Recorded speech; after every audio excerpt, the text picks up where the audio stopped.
শেখ হাসিনার ফাঁসির রায় দ্রুত কার্যকর করা এবং আওয়ামী সন্ত্রাসীদের গ্রেফতার করার জন্য মঞ্চ ২৪-এর আজকের এই সংবাদ সম্মেলন।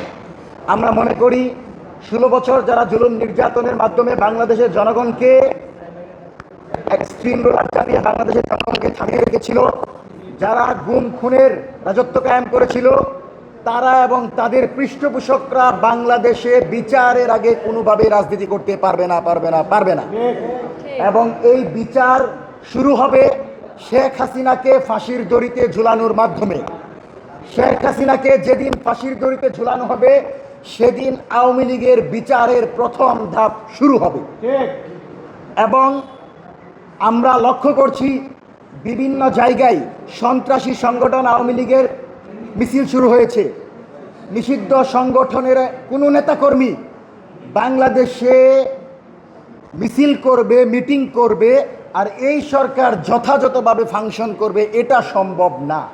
সুতরাং এই সরকারকে উৎখাতের চেষ্টায় চট্টগ্রামে যে মিছিল হয়েছে, তাকুয়া মসজিদে যে মিছিল হয়েছে, এই মিছিলের প্রত্যেকটি সন্ত্রাসীকে দ্রুত সময়ের ভিতরে গ্রেপ্তার করতে হবে।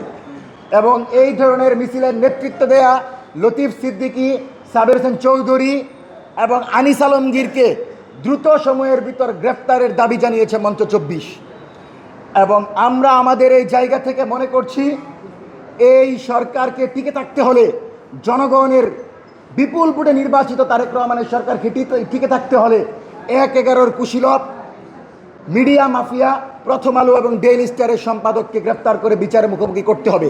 কারণ ১/১১ সময় তারাই তারেক রহমান এবং খালেদা জিয়াকে হত্যাযোগ্য করেছিল এবং খালেদা জিয়া এবং তারেক রহমানের উপর নির্যাতনের ঘটনায় এই সম্পাদকরা জড়িত। সুতরাং তাদেরকেও দ্রুত সময়ের ভিতর গ্রেপ্তার করতে হবে। এবং তারেক রহমানের যে কমিটমেন্ট ছিল সেই রামিসা হত্যাকাণ্ডের বিচার সেই সময় থেকে এখন থেকে নিয়ে ১ মাসের ভিতর সমাপ্ত করতে হবে। এবং আমরা মনে করি এই সরকার যদি চলমান জননিরাপত্তা, বাংলাদেশের জনগণের জানমালের নিরাপত্তা দিতে ব্যর্থ হয়, তাহলে এই জনগণ মাঠে নেমে আসবে। এবং জনগণ যদি মাঠে নেমে আসে সেই সুযোগ কিন্তু আওয়ামী লীগও নিবে। সুতরাং আওয়ামী লীগ সুযোগ নিবে, এটা আমরা ফ্যাসিবাদ বিরোধী কোনো দল হতে দিব না।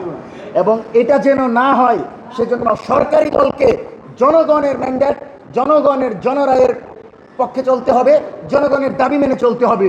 এবং বিরোধী দলকে জনগণের দাবিগুলো রাজপথে থেকে সরকারের সামনে উপস্থাপন করতে হবে। আর বাংলাদেশের স্বাধীনতা, সার্বভৌমত্বকে রক্ষা করার জন্য, প্রতি ইঞ্চি মাটিকে রক্ষা করার জন্য আমরা বাংলাদেশের জুলাই যুগ দ্বারা বেঁচে আছি ইনশাল্লাহ। আমরা বেঁচে থাকতে, শহীদ শরীফ ওসমান হাদির সৈনিকেরা বেঁচে থাকতে কোনো আধিপত্যবাদী আগ্রাসী শক্তি বাংলাদেশে অনুপ্রবেশ করবে, তাদের এজেন্ডা বাস্তবায়ন করবে, আর আমরা বসে থাকবো, সেটা হবে না। সুতরাং দ্রুত সময়ের ভিতর আওয়ামী সন্ত্রাসীদের গ্রেফতার করেন, খুনি শেখ হাসিনাকে ফিরিয়ে এনে বিচারের মুখোমুখি করেন।